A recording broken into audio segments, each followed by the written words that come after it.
John Eider. Un saludo especial a todos los líderes, lideresas del oriente de Santiago de Cali, Comuna 20, 21, jóvenes integrantes de la iniciativa Compromiso Valle, a los funcionarios del gobierno nacional que nos acompañan, a los empresarios con los que estuvimos hablando hace un rato, aquí presentes, a los medios de comunicación regionales y nacionales y a toda la ciudadanía caleña, bayuna, de las comunas populares. Yo he estado en Siloé, incluso en una época, en vísperas de un momento muy difícil, en el año 85, ¿sí? Que a veces se olvida esas historias, pero que pareciera que la vida volviera a recuperar tanto lo positivo como lo negativo, porque en aquel entonces hubo una masacre de jóvenes de aquel entonces. Por ahí hay un libro con fotos de esa historia, de lo que fue una Siloé resistente. Desde ahí una marca siguió sobre esa comunidad. Habíamos hecho los campamentos de paz, recuerdo yo, y la juventud de Siloé nos seguía. Yo era un joven también, de Agua Blanca, que en ese momento se llamaba así, Distrito de Agua Blanca, y la respuesta a esa juventud fue una masacre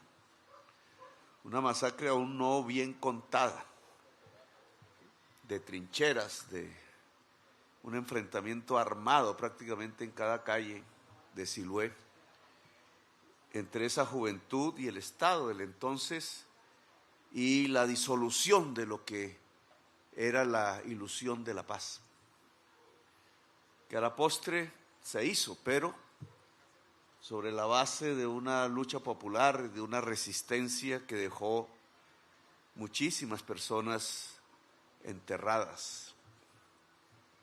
Así conocí yo a Siloé, en esas calles, en esos callejones. Entonces, ahora la historia pareciera repetirse.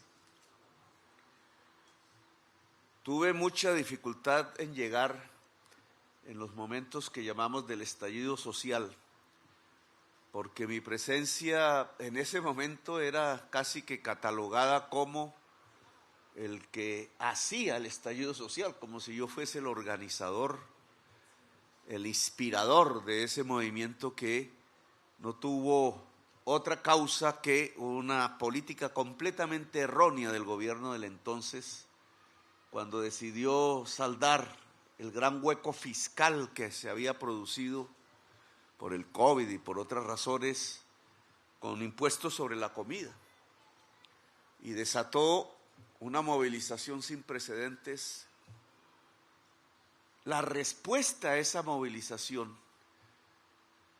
generó el estallido, porque no fue una respuesta de diálogo, porque no se atrevió en ese momento el gobierno a abrir las puertas del palacio o cualquier otro lugar para dialogar, para transar, para construir conjuntamente salidas a una situación que indudablemente era difícil.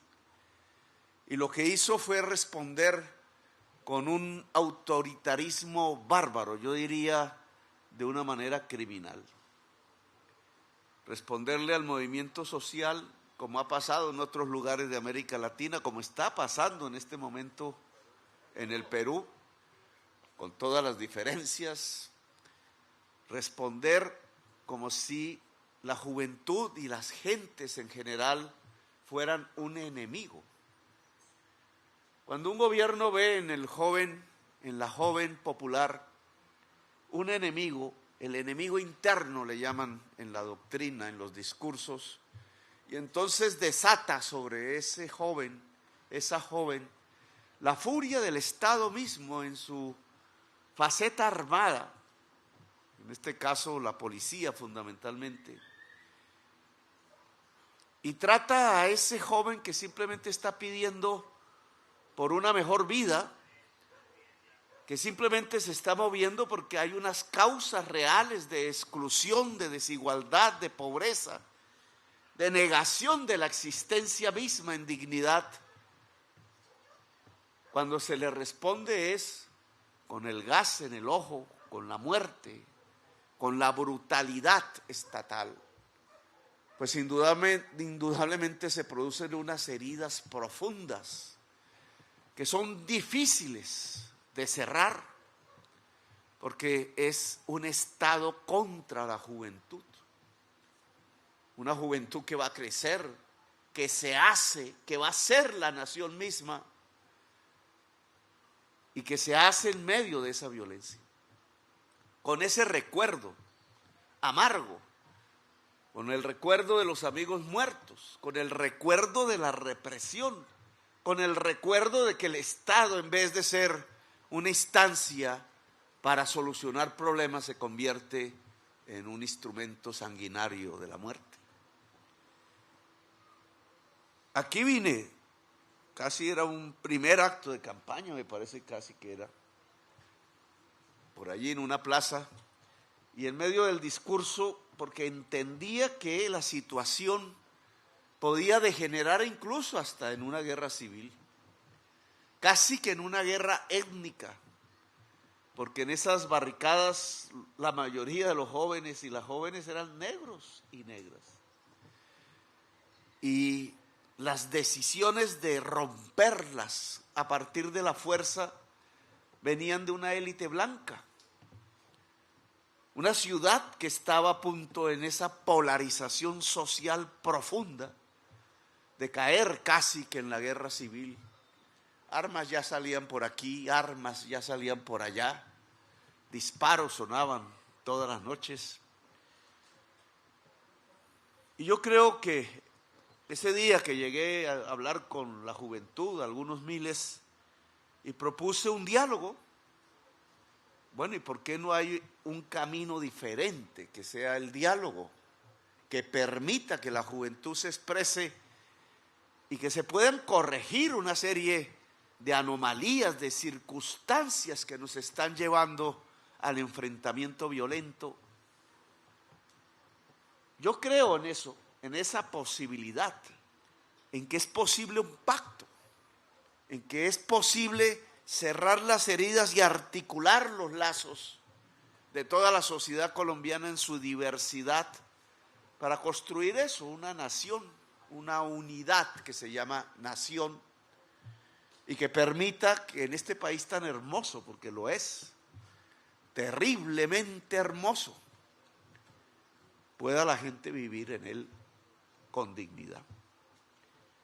El ejemplo que han dado aquí los empresarios que decidieron por su cuenta cerrar heridas y juntarse con quienes estaban en las barricadas en esas circunstancias del estallido social y construir de manera común un camino, pues es plausible, hay que aplaudirlo. Ojalá así fuese en toda la sociedad colombiana. Hoy aún tenemos problemas. Hoy aún en los medios de comunicación se le dice a la gente de la primera línea que son terroristas. Aún esa mentalidad de considerar que un colombiano o una colombiana simplemente por su edad o por el barrio en que vive o porque protesta, entonces es un enemigo. ¿Cuánta gente en Colombia no cree que la primera línea es una organización terrorista? La primera línea no fue más sino una actitud defensiva para no dejarse matar, para proteger un barrio, una comunidad, una juventud, para no dejarse matar. ¿Que no debió haber existido? Pues claro que no debió haber existido, porque jamás debió haberse dado la orden de atacar como enemigos a la gente que protestaba. Simplemente habría que abrir el palacio y hablar y dialogar, eso era todo. Pero no fue así. La respuesta fue criminal y obviamente hubo una reacción, una defensa de la ciudadanía. Es que a la ciudadanía no se le debe violentar, en mi opinión. Y ese cuento del enemigo interno tiene que desaparecer de la historia nacional, porque si desaparece ese concepto, yo creo que será más fácil que nos dejemos de matar los unos a los otros, como hemos hecho durante generaciones enteras, quizás siglos. Quizás la República de Colombia se ha fundado y permanece, es el medio de una violencia tal que sus hijos se matan entre sí de manera permanente, y esa no puede ser nuestra historia. Para tener una historia grande tenemos que dejarnos de matar, y para dejarnos de matar tenemos que reconciliarnos, perdonar. Y reconciliación y perdón solo surge si hay inclusión social, si hay justicia. La justicia no es encerrar a los jóvenes en las cárceles. Como una especie de venganza, el Estado decidió condenar a los jóvenes como si fuesen terroristas, criminalizar la protesta, adecuar los hechos de la protesta al crimen para poder encerrar a la juventud entre barrotes. No pudieron pensar en otras salidas diferentes que tenían que ver con la educación o con la vivienda o con el empleo, sino que solo podían pensar en vengarse a partir de la cárcel, la desaparición y el asesinato. 200, un poco más de jóvenes hoy siguen presos. Ayer tuvimos una reunión con la Comisión Interamericana de Derechos Humanos, que vino al país a mirar la situación del estallido social y de sus consecuencias. Allí estaba la presidenta, la secretaria general y otras personas de esa comisión que trabaja en Washington, y nos recordó que el Estado debe abstenerse de tipificar como crimen la protesta social, que así no es, que la construcción democrática pasa por hablar, no por destruir. Sin embargo, allí siguen esos 200 jóvenes y más. Algunos se han intentado suicidar. Este gobierno quiso liberarlos a los 200 e hizo que unas frases quedaran en una ley, la ley 418, que es la que se usa en los últimos años, décadas, para hacer los procesos de paz entre insurgencias y el Estado. Y allí creamos en un párrafo la existencia de algo que en realidad no debería estar en esa ley, pero que por criminalizar la protesta social tocó poner allí, y es que hay presos sociales en Colombia, presos por protestar. Y pusimos allí el mecanismo para liberar esas personas, transformándolos en voceros de paz. Y nos dedicamos a expedir las resoluciones que le pedían a la justicia colombiana liberar a los voceros de la paz juveniles para que nos ayudaran a un programa que en este año va a comenzar. 17 alcanzamos a pedir y solo liberaron a 4. Por una circunstancia que a mí me parece una profunda equivocación, se impartió la instrucción para que en esas audiencias se le dijera a los jueces que si liberaban a los jóvenes cometían un prevaricato. Presionaron a los jueces para que no liberaran a los jóvenes y empezaron a negar las libertades una tras otra. Y yo creo que ese Estado que está haciendo eso, lo que está demostrando otra vez, es que es incapaz del diálogo, es incapaz de reconocer a la persona humana como un ser digno de interlocución y no de apresamiento, y que se quiere vengar, que no quiere permitir que quienes con rebeldía salieron a las calles, levantaron las barricadas y dijeron: esto no sigue más. Se quieren vengar en quienes están presos para mantenerlos allí presos.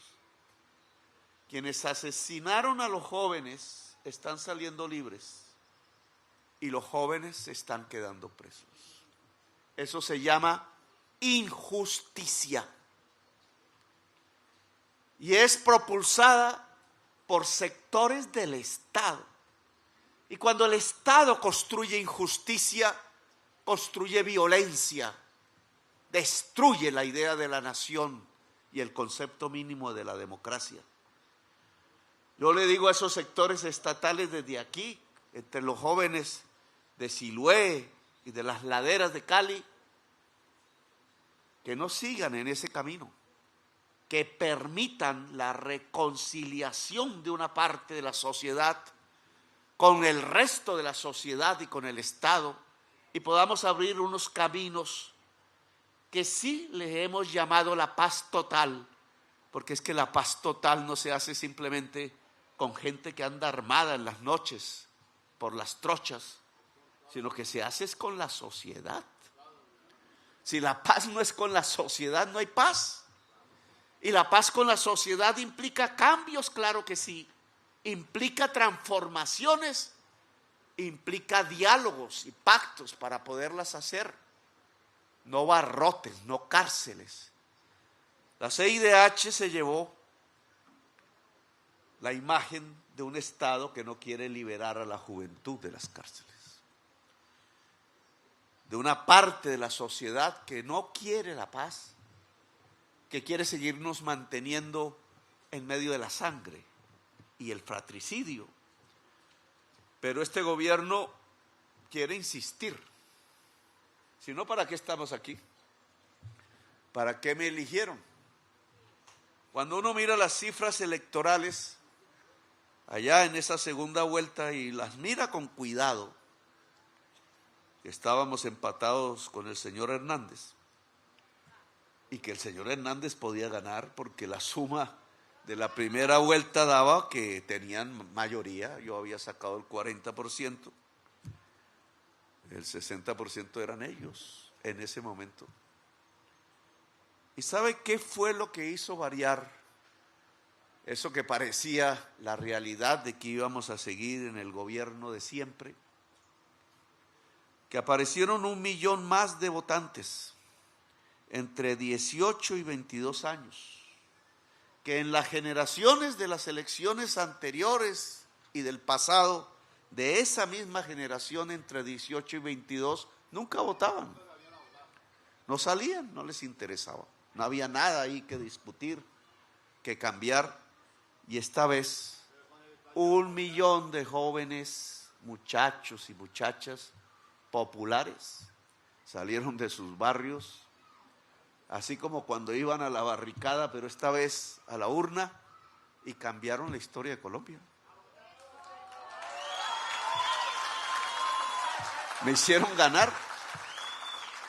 Y yo, como no me voy a deber a eso, si es que ahí están los datos. Yo gané por ustedes. Si no, no estaría aquí hablando. Y eso implica entonces un compromiso. Eso implica, y a mí me aterra cuando van pasando los segundos, así los minutos, entro en desesperación interna, a una tensión, porque sé que no tenemos mucho tiempo, que se colocan los obstáculos por todas partes que van apareciendo y que tenemos que superarlos para lograr unas transformaciones fundamentales. Y una tiene que ver con la juventud de Colombia.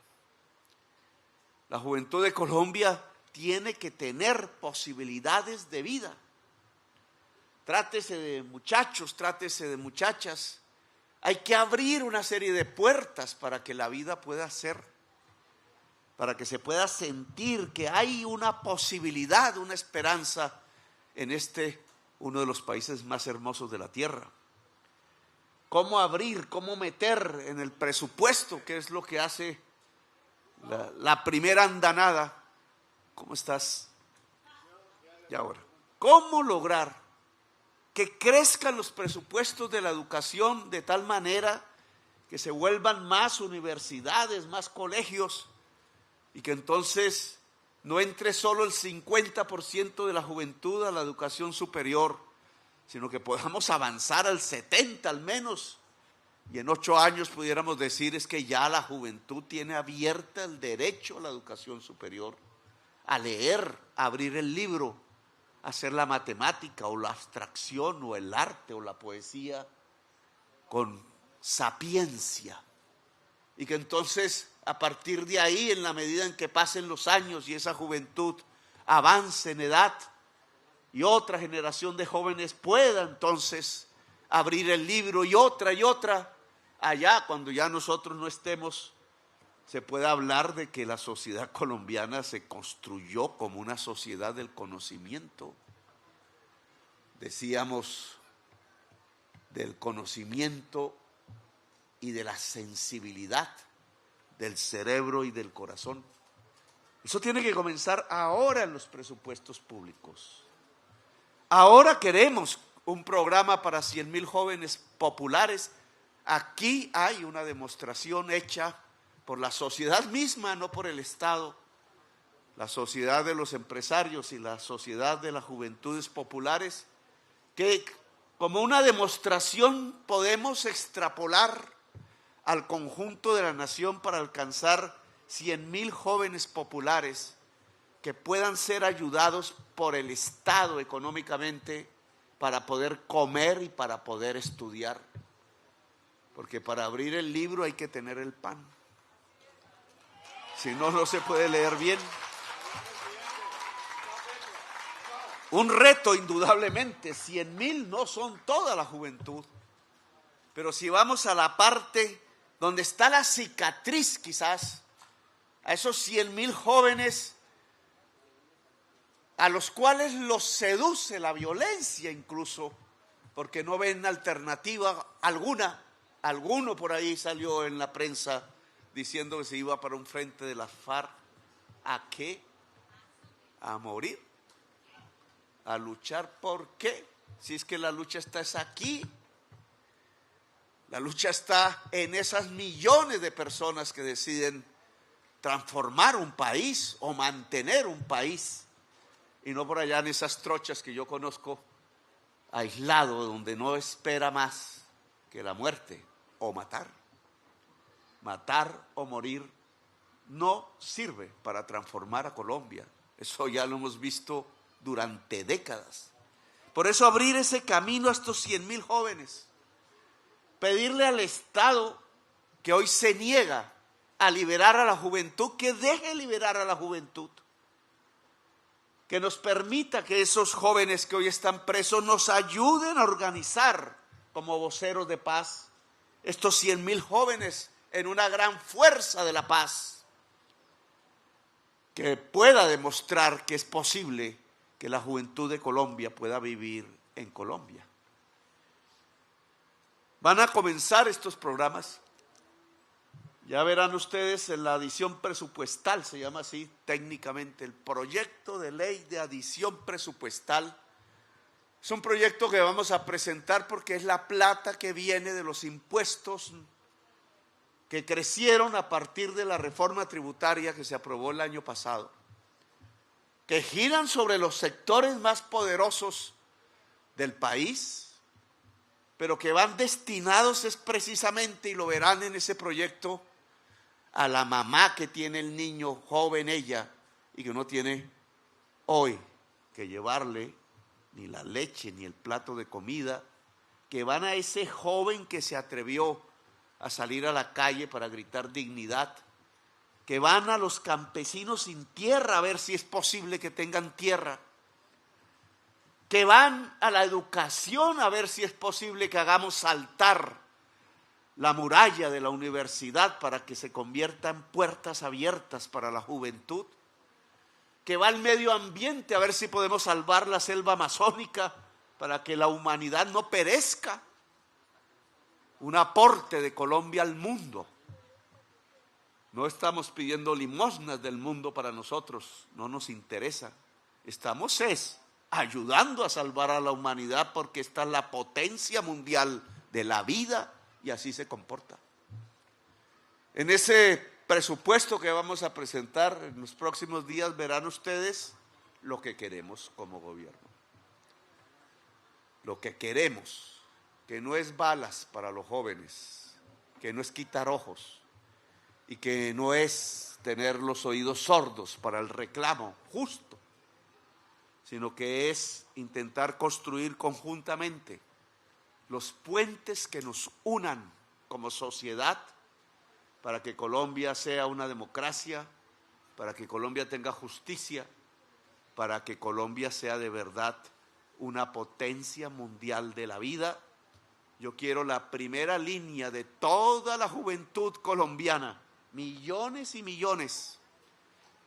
La primera línea es toda la juventud de Colombia al frente de la sociedad para cambiarla. Porque no hay nadie más que se pueda beneficiar más que la propia juventud que va a vivir este país cuando nosotros ya no estemos. Quizás yo soy una especie de bisagra, porque aquí de joven vine a recorrer las calles de Agua Blanca y de Siloé, pensando en revoluciones. Y ahora ya no de joven, ya no puedo decir ni siquiera relativamente joven. Ahora como presidente de Colombia, terminando un ciclo de esa rebelión que comencé en estas calles y en las calles de Zipaquirá. Ojalá que esa bisagra sea, cuando se cierre, para que el país realmente no sea el que viví en las calles de Siloé de joven, sino que sea el país que soñé como joven en ese momento, el país que le abra las puertas al pueblo de Colombia para que pueda vivir en dignidad. Le agradezco a los empresarios de Compromiso Valle su compromiso. Está bien cuando la riqueza llega, está bien compartirla. El mitad sabe que una empresa se hace más grande si la sociedad se hace más rica. Esa es una lógica. Ninguna empresa se hace más grande si la sociedad se vuelve más pobre. Y entonces la riqueza es un concepto social también. Es una riqueza social. Y hacen bien ustedes cuando le demuestran, cuando vienen aquí, cuando vienen a estas calles, cuando salen esas imágenes. Hacen bien para mostrarle a Colombia que es posible que nos encontremos. La burguesía, como decía la compañera de Siloé, y el proletariado, y el mundo popular, claro, porque este es nuestro país y podemos construirlo juntos. Y este gobierno está para eso, para ese pacto por la vida, para ese pacto por la paz, para que al final la bisagra que terminará pueda llevarnos como un puente a otra sociedad, a otro país, a una era de paz. Gracias, muy amables por haberme escuchado. Señor presidente. Un beso y un abrazo a todos y a todas.